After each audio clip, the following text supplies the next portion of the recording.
জুলাই আগস্টের বৈষম্য বিরোধী আন্দোলনে পুলিশের গুলিতে ছেলেকে হারিয়ে প্রতিটি ক্ষণ বিষাদময় কাটছে মায়ের।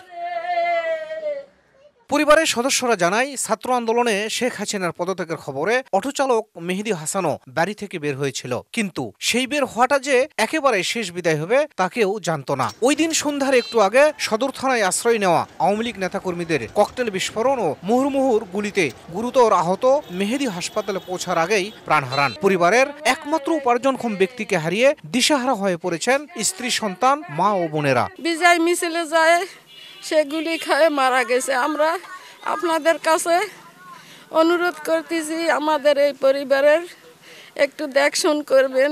আওয়ামী লীগের ছেলের আগে মারধর করছে, মারধর করে গুলি করছিল, গুলি করে স্পটেই তখন মারা যায়। এই ভাইটা আমার খুব দায়িত্ববান ছিল, তার দুটো বাচ্চা আছে।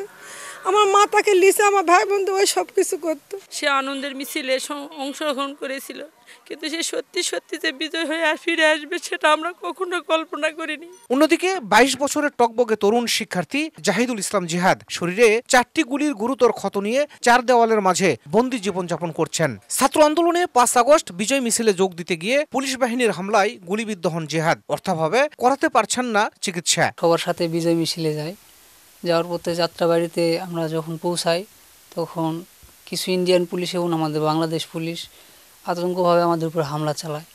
এতে আমার 4টা গুলি লাগে, 2টা পেটে আর 2টা পায়ে। দেশ বেঁচে কাল তো আছে, আমার ছেলেরা যেন সুস্থ হয়, শুধু বেঁচে থাকে, তাহলে সরকার যেন আমার ছেলে যে কোনো একটা পথ যেন করে দেয়। আহত এবং নিহতদের যে পরিবার রয়েছে তাদের কর্মসংস্থান সৃষ্টি এবং আহতদের সুচিকিৎসার ব্যবস্থা সরকার করুক।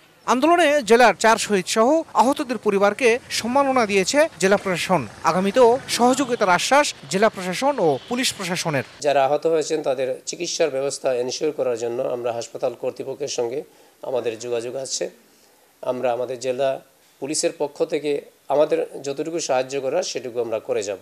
250 শয্যার যে হাসপাতাল আছে সেখানে আমরা তাদের জন্য একটি ওয়ান স্টপ সার্ভিসের বুথ খোলার নির্দেশনা প্রদান করা হয়েছে এবং তাদের জন্য হেলথ কার্ড করা হবে, যেন তারা হাসপাতালে গিয়ে এবং এক্ষেত্রে শহীদের পরিবারও হাসপাতালে যেয়ে কোনো রকম ঝামেলা ছাড়া এবং কোনো রকম সময়ক্ষেপণ ছাড়া দ্রুত সেবা পাবে, সেই ব্যবস্থাটি আমরা করছি। জুলাই বিপ্লবে পুলিশের গুলিতে জেলার 4 জন নিহত এবং অন্তত 82 জন আহত হয়েছেন। শাহিদুল ইসলাম সবুজ, সময় সংবাদ, জয়পুরহাট।